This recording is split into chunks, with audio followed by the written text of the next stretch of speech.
Mars, 6 heures du matin. Nous assistons à la fête du temple de Kapaleshvara dans les faubourgs de Madras. Une fois par an, on sort cet immense chariot du temple et on lui fait faire solennellement le tour de l'enceinte du grand bassin. C'est un voyage d'1 kilomètre, il faut 5 heures pour l'accomplir.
Ces chariots qu'on retrouve dans tous les temples du Sud sont en bois sculpté.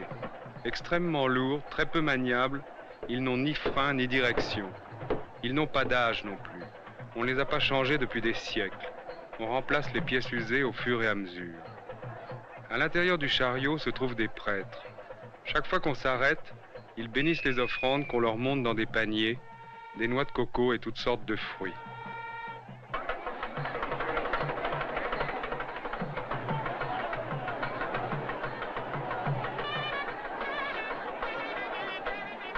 Il y a un important service d'ordre, des policiers, des soldats et aussi des fidèles plus ou moins déguisés en boy scouts. Depuis les étages des maisons, on arrose le cortège de trompes d'eau. C'est un rite et aussi un rafraîchissement bienvenu. Des centaines de fidèles tirent le chariot. C'est un jeu épuisant et dangereux.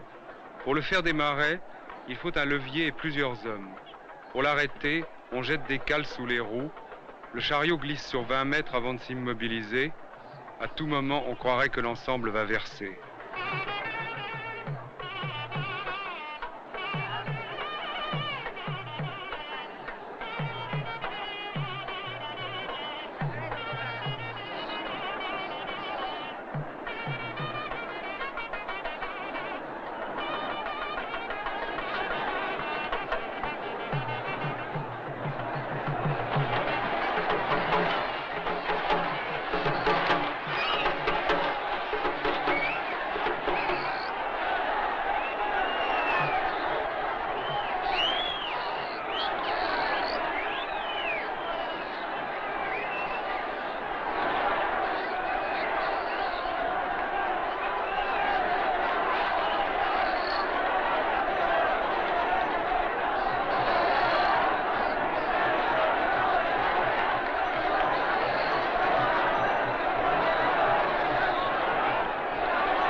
Au début, on a peur.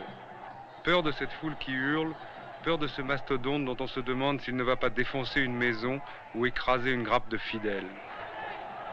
La chaleur humide, suffocante, infernale, renforce encore cette impression de transe collective où l'on se libère de tout, où les riches et les pauvres se mêlent, où les castes n'existent plus, où chaque individu s'abandonne lui-même pour se fondre dans une personne unique, une collectivité sans visage et sans nom. Nous avons été pris dans cette folie. Nous sommes rentrés dans la foule, tournant bobine après bobine, bousculés avec eux, arrosés avec eux, heureux avec eux. Un instant, j'ai cru oublier qui j'étais. Je faisais partie d'autre chose, je m'y intégrais, je m'y perdais corps et âme. Bien sûr, à Paris, devant ces images, on peut les regarder autrement. On peut y voir un Moyen-Âge indien, l'obscurantisme, l'exploitation de la crédulité, le fétichisme et l'opium du peuple. Pour nous, ce matin-là, nous avons suivi notre instinct, nos sens, notre émotion, pas nos idées.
quitté la foule à la fin de la matinée, épuisés à bout de force.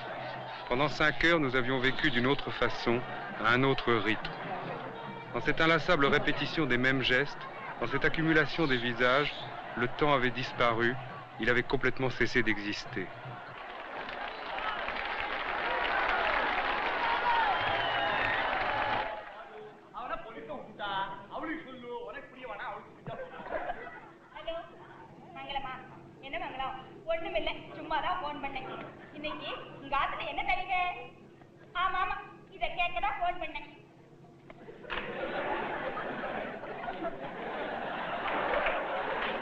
Dimanche 3 mars. Nous assistons à une comédie satirique en tamil, la langue de l'État de Madras. La pièce est une attaque virulente contre le gouvernement de New Delhi, les politiciens et la bureaucratie dont on dénonce la corruption et l'inefficacité. Il faut dire que la bureaucratie est la plaie de ce pays. Héritage des Anglais, État dans l'État, elle nous a terrifiés partout où nous avons eu affaire à elle. Journées perdues de bureau en bureau, personnel innombrable et mal payé, sourire poli, regard absent, refus de prendre la moindre responsabilité, file d'attente dans les couloirs, paperasse entassée partout, documents égarés. On pense à Kafka tout le temps et on se dit que les Indiens devraient s'offrir une révolution culturelle et envoyer leurs bureaucrates au champ.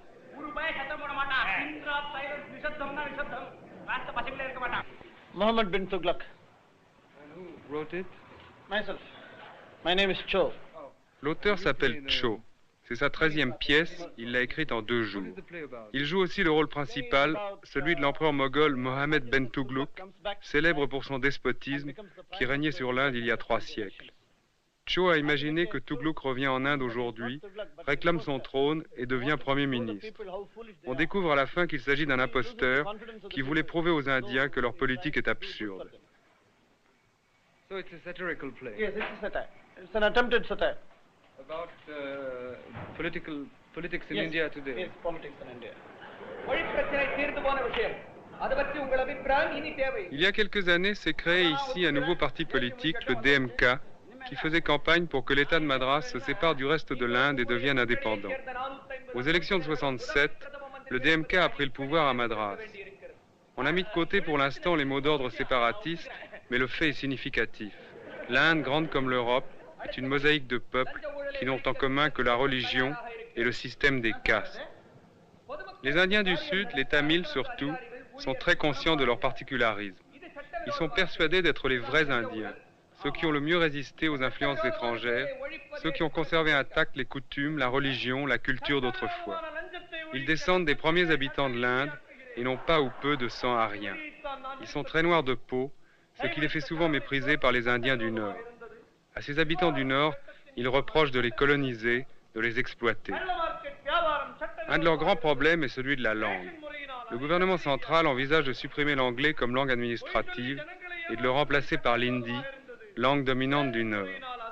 Les Indiens du Sud s'y refusent absolument. D'où des émeutes sanglantes, des batailles de rue qui se sont produites à Madras et ailleurs. Les étudiants sont à la pointe de ce combat. Un de leurs leaders, T.R. Janarthanan, organisateur de manifestations qui ont fait fermer écoles et universités pendant plusieurs mois, explique son point de vue. Hindi-speaking people want to impose Hindi on all. Only 30% of the population are Hindi-speaking people. Seulement 30% de la population parle hindi. 70% des Indiens ne parlent pas hindi et je ne peux pas me faire à l'idée qu'une minorité impose sa propre langue à la place d'une langue internationale comme l'anglais. L'anglais, nous le parlons depuis plus de 200 ans. C'est devenu plus ou moins la langue nationale indienne. Nous pensons qu'il est injuste d'imposer une des 30 ou 40 langues qui sont parlées dans notre pays, d'en faire artificiellement la langue nationale. Nous, les Tamils, nous nous opposons à l'hindi et nous ne l'accepterons sous aucune forme. Ce serait nous obliger à apprendre une 3e langue, en plus de l'anglais et du tamil, et ce serait nous désavantager par rapport à ceux dont l'hindi est la langue maternelle. Le gouvernement central doit penser à ça et comprendre notre problème le plus vite possible, autrement l'Inde va se désintégrer.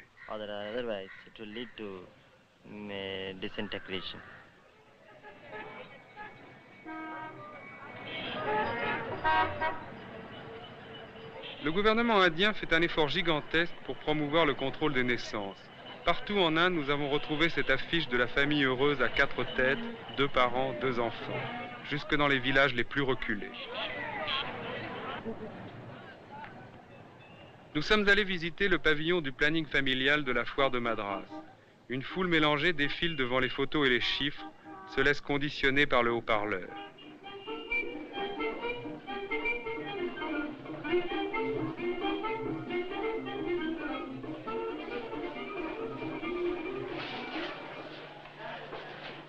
உங்கள் குடும்பம் நன்றாக வாழ வேண்டும் அல்லவா?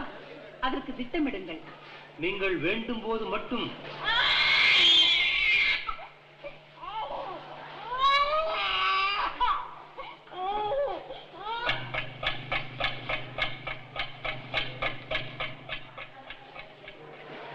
Do you know, in our country, a child is born every Que dit ce haut-parleur? 1.5 seconds? Dans notre pays, savez-vous qu'il naît un enfant chaque seconde et demie, 55 000 par jour, 21 millions par an. L'Inde représente moins de 3% des terres émergées et 14% de la population mondiale. Dans 30 ou 40 ans, les Indiens seront peut-être 1 milliard. Le contrôle des naissances jusqu'ici n'a pas donné les résultats escomptés. D'après les dernières statistiques, la population continue d'augmenter plus vite que la production. Pourtant, ce n'est pas l'imagination qui manque à cette campagne. On a été jusqu'à offrir des transistors aux hommes qui acceptaient de se faire stériliser. The position of loop in the uterus. See, it is shown here. See, this is actually the loop, you see. See, this is the fallopian tube, and the conception takes place.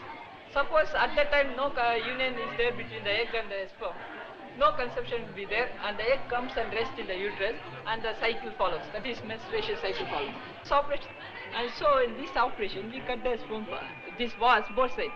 With the result, the sperms are not able to travel into the penis. See, this also a sterilized method. That is, once you have operation, you can be sure of no children in the future. Ici, c'est un stand de démonstration. Un jeune homme explique comment se servir d'un stérilet au moyen de dessins en relief des organes sexuels. Il n'épargne aucun détail. It contains some chemical action. And when the, pardon? it will kill the sperms. When the sperms are injected, that are killed by this chemical action. The same way we got jelly. You see, this is the paste-like structure. We got the same action takes place. We take this inside. Maintenant, il s'adresse aux hommes. Si vous voulez avoir des rapports avec votre femme, n'oubliez pas d'utiliser cet objet. Après démonstration, il va distribuer ses préservatifs d'importation russe à pleine poignée. Les spectateurs vont se les arracher, à commencer par un gamin de 10 ans qui en fait une belle provision. Only for married people. This is right inside the uterus. The கர்ப்பப்பைக்குள்ள இருக்கு. அதனால ஒண்ணு ஃபீல் பண்ண முடியாது உங்களால. ஃபீல் பண்றீங்கன்னா அது கொஞ்சம் ஃபீல் பண்ணுங்க. அதனால நீங்க டாக்டர்களை போய் திரும்ப அது டாக்டரை போய் கன்சல்ட் பண்ணுங்க. Even after that you got bleeding or even after that you got complaint, you can easily remove the loop. See, the other method, that is the most advantage of this loop. Si l'Inde est surpeuplée, à qui la faute? Les Indiens répondent aux Anglais. Ils ont exploité notre pays, pressuré nos paysans, violé notre économie et en même temps ils ont apporté les médicaments. Autrement dit, ils ont diminué la mortalité infantile, supprimé les épidémies, c'est-à-dire rompu l'équilibre démographique, sans pour autant développer l'économie du pays dans le sens qui aurait permis d'absorber cet excédent de population.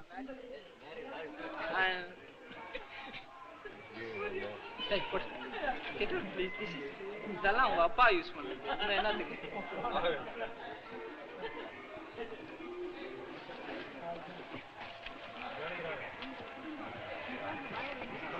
only for married people and those who wish to plan the family.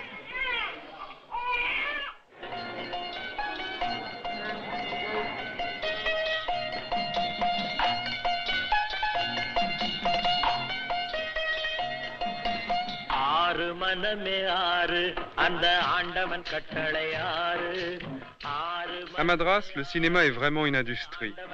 Dans cette seule ville, on trouve 15 grands studios où se tournent jusqu'à 200 films par an. Ce sont des comédies musicales qui peuvent durer 3 ou 4 heures, des épopées historiques, des films policiers chantés, tout ce qui peut plaire.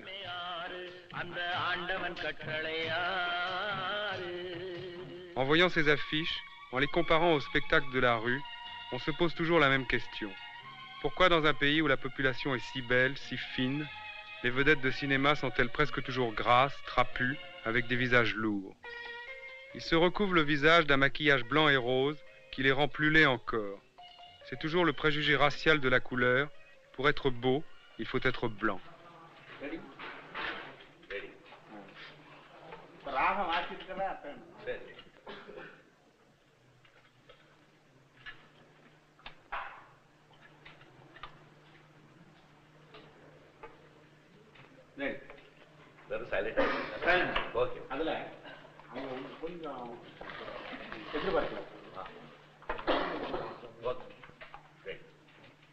Un studio de Madras ressemble à un studio de Paris ou de Rome, sauf peut-être les fleurs accrochées à la caméra.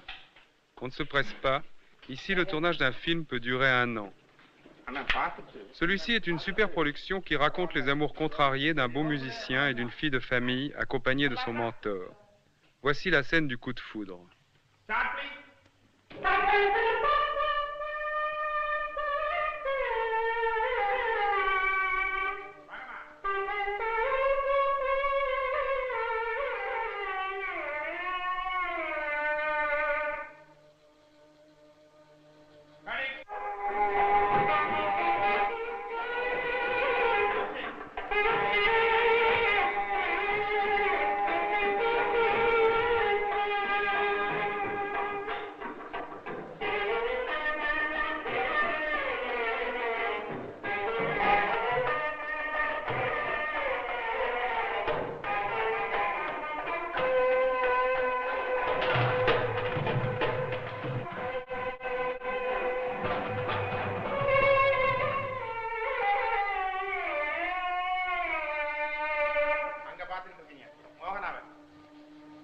La star du film est Shrivani Ganeshan, le Belmondo tamil, immensément célèbre en Inde du Sud.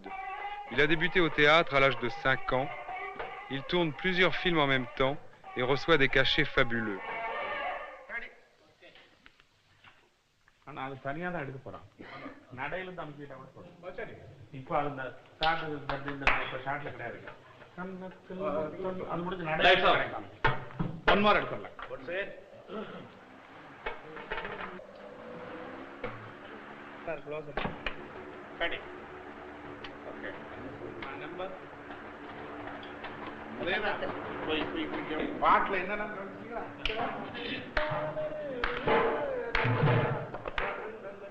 Les intellectuels indiens pensent beaucoup de mal de ce cinéma de Madras et de Bombay. Ils lui reprochent son mauvais goût, sa bêtise, ses outrances, d'être une synthèse de ce qu'il y a de plus vulgaire en Inde et en Occident. Mais ce cinéma, aussi mauvais soit-il, est le mode d'expression et le seul spectacle de tout un peuple dans un pays où la télévision n'existe pratiquement pas. J'avoue que j'ai aimé certains de ces films, leur incohérence, leur coup de théâtre, leur absence totale de psychologie et l'intervention constante des forces magiques.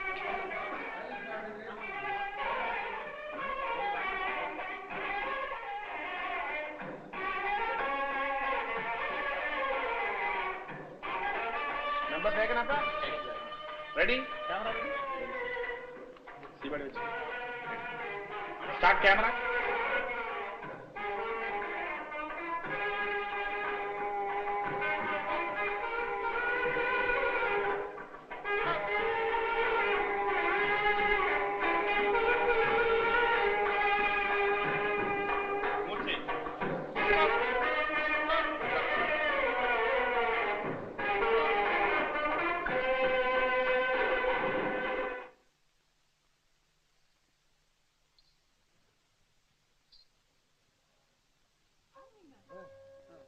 Jeudi 7 mars. Comme de bons touristes, avides de culture indienne, nous nous offrons une représentation de Bharatanatyam, la danse classique du sud de l'Inde.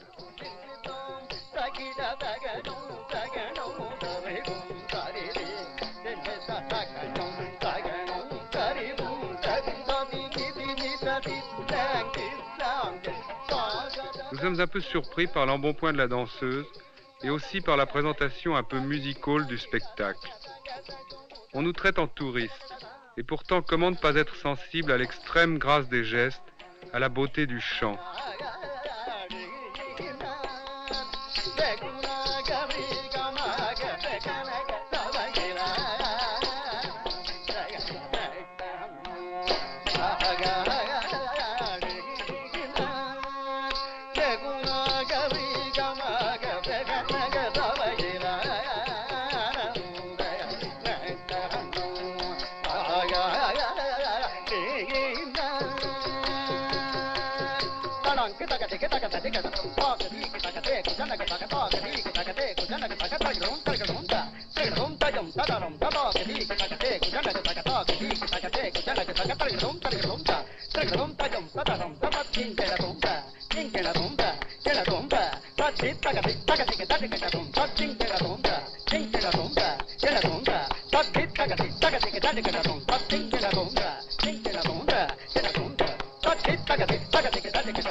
Lundi 11 mars. Nous sommes à quelques kilomètres de Madras, dans la Kalakshetra School, conservatoire de la tradition chorégraphique du Sud. Ici, la journée d'études commence par la prière. Professeurs et élèves chantent Dieu. Peu importe la religion ou le rite, Dieu a plusieurs noms, mais il est unique. Cette école de danse est une émanation de la fameuse société théosophique, fondée il y a plus d'un demi-siècle par Annie Besant, une Européenne qui rêvait de rapprocher l'Inde et l'Occident. C'est un monde préservé. On ne nous a pas donné facilement l'autorisation de tourner. Longtemps, les directeurs ont hésité, nous interrogeant avec une suspicion un peu méprisante. Et puis, ils ont dit oui du bout des lèvres.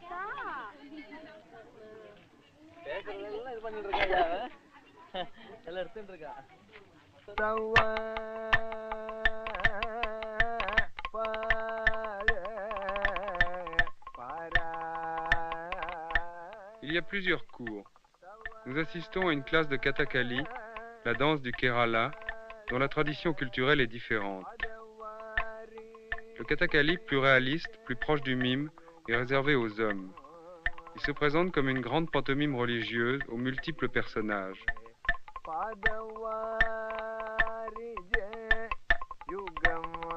Les jeunes danseurs nous montrent par des exemples comment les situations et les sentiments peuvent s'exprimer dans le langage symbolique du Kathakali. Voici une abeille lutinant une fleur de lotus.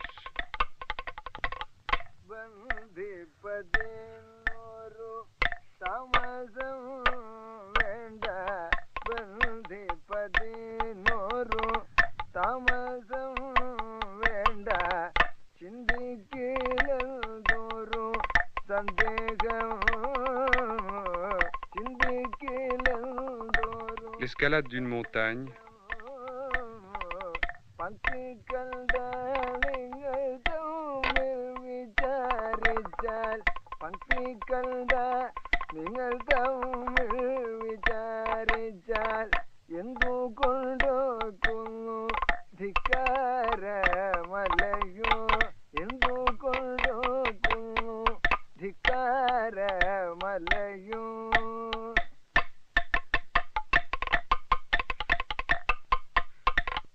La peur.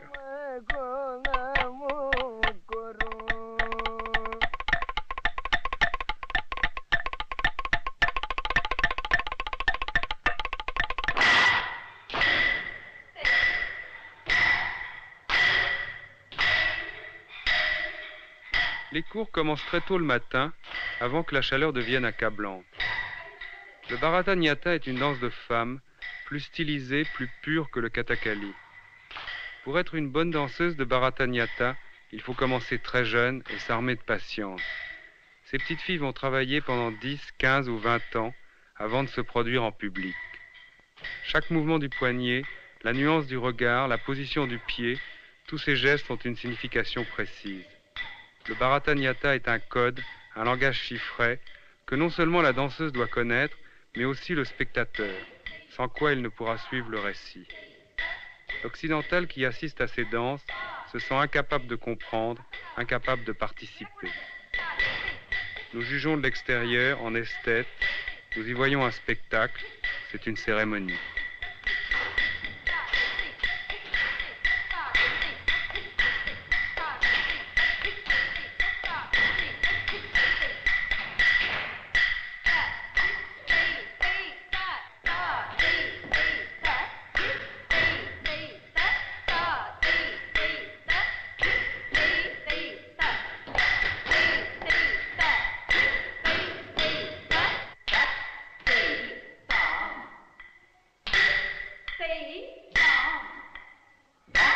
மேல் சீக்கிரம் பாரு. அப்படி அடுத்த காலம்.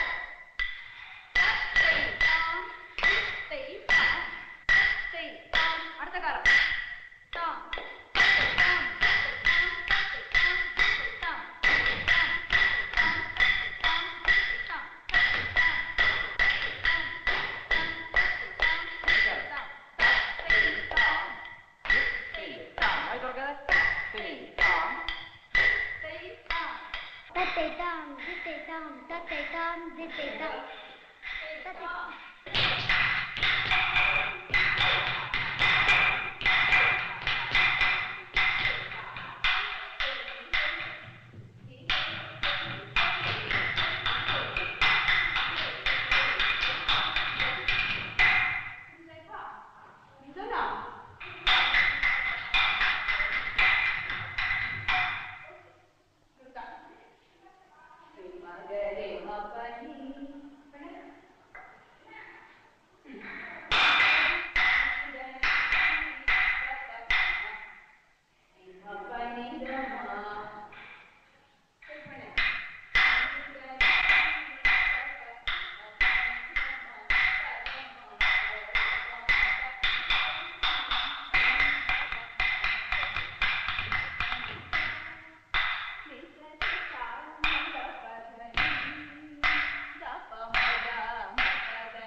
என்ன பார்க்க வேண்டாமா? தக்கத்திமே தக்கத்திமீன் இப்படி சோர்ந்து இருக்கு பார்க்கறதுக்கு. ஆனா திறந்து பாருங்க, இங்கே அந்த மூலையில அந்த மூலைக்கு பார்க்கணும். தக்கிட்ட தக்கத்திமி தக்கிட்ட தக்கத்திமீன் படிச்சிருக்காது அப்படி காமி. இந்த பக்கம் பாருங்க. தேதிண்டாமலும் இப்படி போயிட்டு இருக்கு. போயிட்டே இருந்ததுன்னா எங்க எங்க. அப்புறம் அன்னை இங்க வலது கை கொஞ்சம் தொப்பை இருக்கும். அங்க இது இங்க இது இங்க. தந்தையர்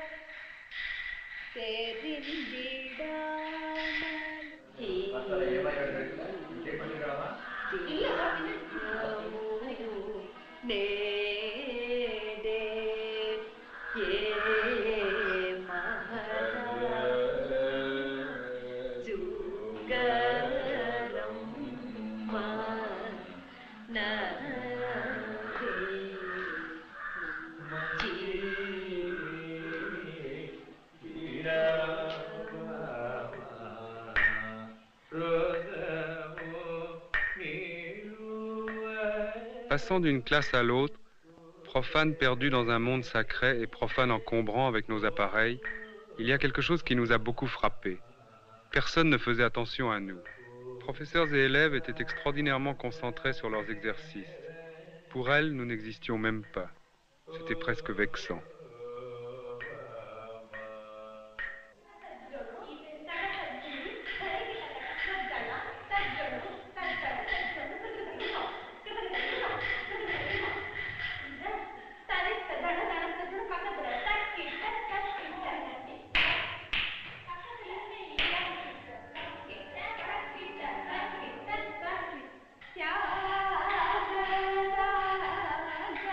Le Bharata Nyata est la danse mère, celle qui est à l'origine de toutes les autres.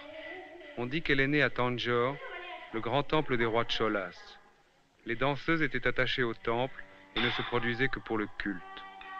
Aujourd'hui encore, malgré des apparences profanes, danser, c'est revivre une tradition, c'est retrouver un héritage, c'est rétablir la liaison entre l'instant et l'éternel.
L'école donne des représentations à travers l'Inde et aussi à l'étranger.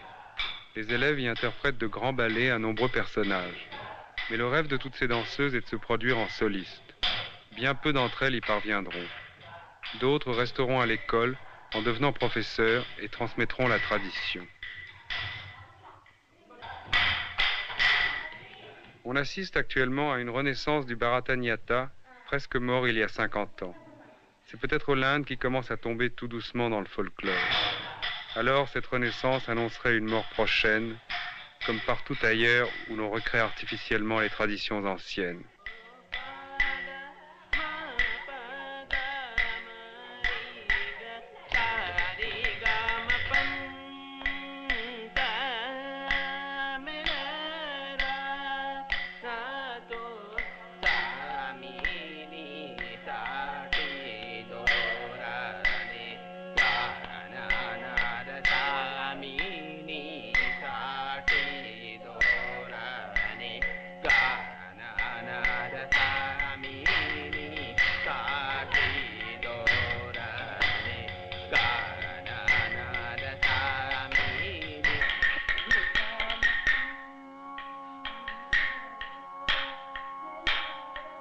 Si l'Inde oublie le Bharatanatyam, il restera toujours des étrangères pour le danser. En voici deux qui ont été admises à l'école dans un cours de débutants. On est un peu gêné devant leurs efforts à la fois touchants et dérisoires. Cette américaine et cette japonaise ont appris la technique, ou un peu de la technique, mais on sent bien qu'il manque quelque chose. Dans leur manière de danser, il n'y a ni vérité ni grâce. C'est une caricature. Regardez-les bien. Elles illustrent de façon saisissante l'impossibilité qu'il y a pour des étrangers à s'intégrer à la culture indienne. L'échec est particulièrement frappant ici parce qu'il est physiquement perceptible, mais c'est la même chose dans tous les domaines.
La danseuse doit oublier son corps.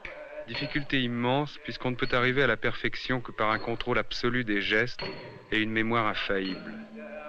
Mais ici, nous sommes bien au-delà de la technique. On voit bien sur ces images que la danse est langage, ou plutôt dialogue. Ces gestes sont une prière, une invocation. La danse est un yoga, un des yogas, c'est-à-dire un des moyens d'aller au-delà, de passer un pont entre ici et ailleurs.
Inlassablement, nous avons filmé, plusieurs jours de suite, comme si ces danseuses étaient de fugitives images qui allaient s'évanouir.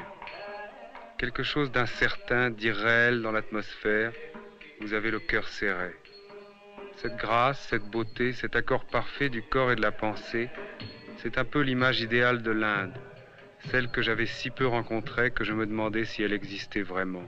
L'Inde mystique, l'Inde qui dépasse les apparences pour atteindre l'unité.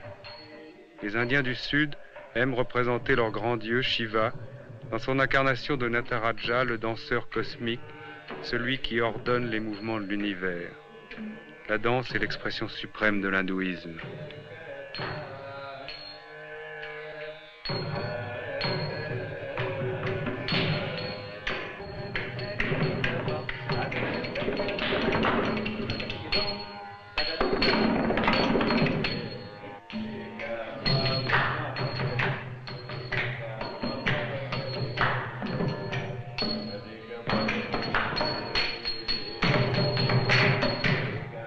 Voici l'Inde, une conception du monde qui nous échappe, un système social qui nous déroute, une réalité économique qui nous choque, mais aussi la grâce tâtonnante, fragile, de deux jeunes filles qui dialoguent avec Dieu.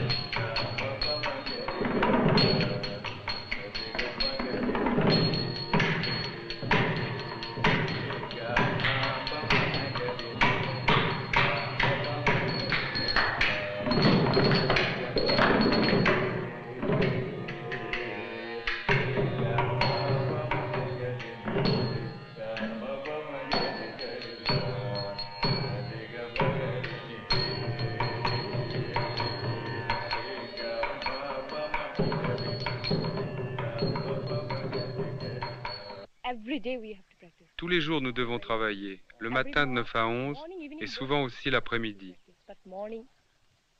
Celle-ci vient d'Assam, à l'autre extrémité de l'Inde. Elle a le teint clair, un type un peu asiate. L'autre est de Madras, c'est une pure tamile. J'ai aimé leur rire, les mines qu'elles prenaient, leur naturel, leur sérieux aussi. Je leur dis que les danseuses classiques en Europe s'entraînent également tous les jours. On me répond vivement.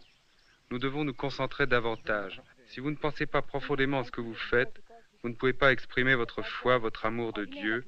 Il faut penser, se concentrer.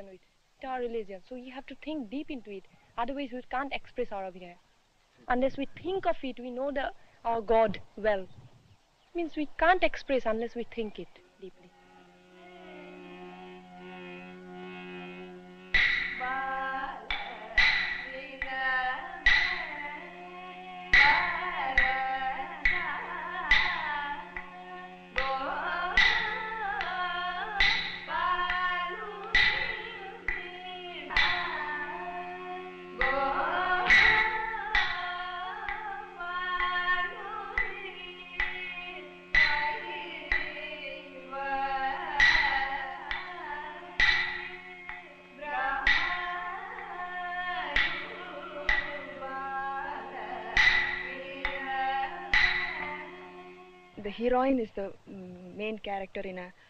L'héroïne est le personnage principal du Bharatanatyam dans les représentations en soliste, et l'héroïne toujours vénère le héros, et le héros est toujours un dieu, l'un des différents dieux de notre religion. Et chaque divinité est reliée à un temple particulier, comme Tanjore par exemple. Celui que nous avons travaillé hier était dédié au dieu Krishna, celui d'aujourd'hui au dieu Shiva. Les chants se rapportent toujours à un seul dieu à la fois. Nous ne cherchons pas à innover, nous ne croyons pas à la nouveauté. Ce que nous faisons vient de temps reculés et nous choisissons toujours des chants qui sont traditionnels.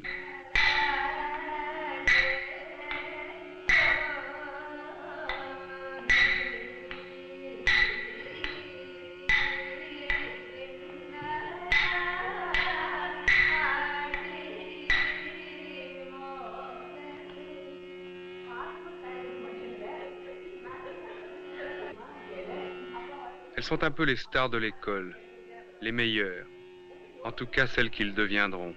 Elles sont loin d'avoir fini leur apprentissage. Cette fois, nous les troublons un peu. Elles commencent à se dissiper. Nous les empêchons de parvenir à la concentration totale sans laquelle il n'y a pas de perfection. Nous filmons toujours. Nous regardons sans fin. Le temps s'était arrêté. Nous ne voulions pas partir. Nous ne pouvions pas nous arracher. Et puis on nous a mis à la porte de l'école, comme des gens un peu douteux, qui jettent un trouble dans cet ordre parfait. On trouvait louche notre insistance. Maintenant, quand je repense à tout cela, je trouve qu'ils avaient raison. C'est vrai, nous étions des voleurs, des intrus dans un autre monde auquel nous n'appartenions pas.